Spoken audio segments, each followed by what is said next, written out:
So what I think is important is that there's a tremendous amount of discussion right now about the construction of gender. And clearly gender is constructed, and it hasn't been constructed just by technology. In different societies, the ways in which people can change their interactions. Women can share breastfeeding, babies can be brought up differently, houses can be built by women in many non-state societies. So I think that our idea that, you know, modern technology frees women has some simplifications that we need to think about.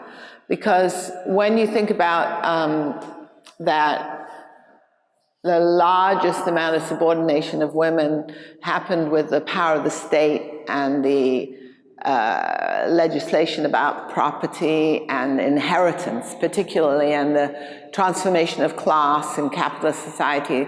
Well, then we have to think about what are the fundamental issues that we need to change. And in the ongoing reproduction of society, the maintenance of society, the recreation of society, even though we find new technologies, we find those new technologies recreate the inequalities. They don't transform them alone, because technology is not on its own any politics. It has to be engaged with. It has to be recreated according to the politics and the social movements, or the, if not that, it becomes a further exacerbation.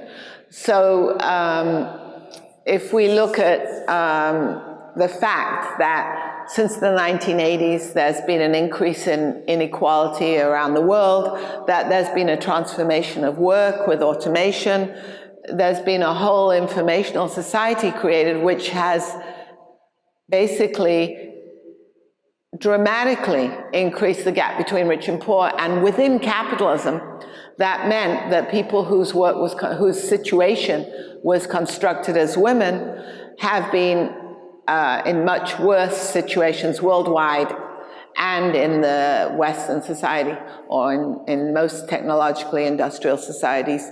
So when we found, say in Silicon Valley, informational technology, rather than transforming women's work, we found that the factories now in China, wherever Apple puts them, are in fact hiring women who are migrant women and who are in very low pay and who are in terrible conditions.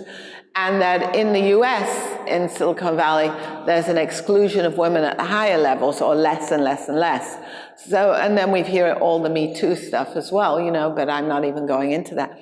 So the thing is that we need to think about the ways in which informational technology, such as people are trying to do in Barcelona, can then transform that.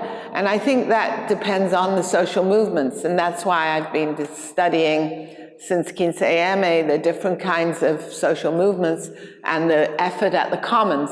But I think even when you work in the commons, the less regulation, the more you're finding the commons without regulation, the more likely you are to reproduce the hierarchies of capitalism and the subaltern groups, whether it's by race or by migration, documentation.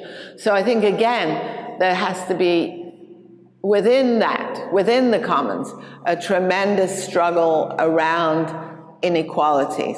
And I think that's where the new social movements are so important, whichever groups it is, for housing, for against the abuse of women. All these groups are within the effort for transformation.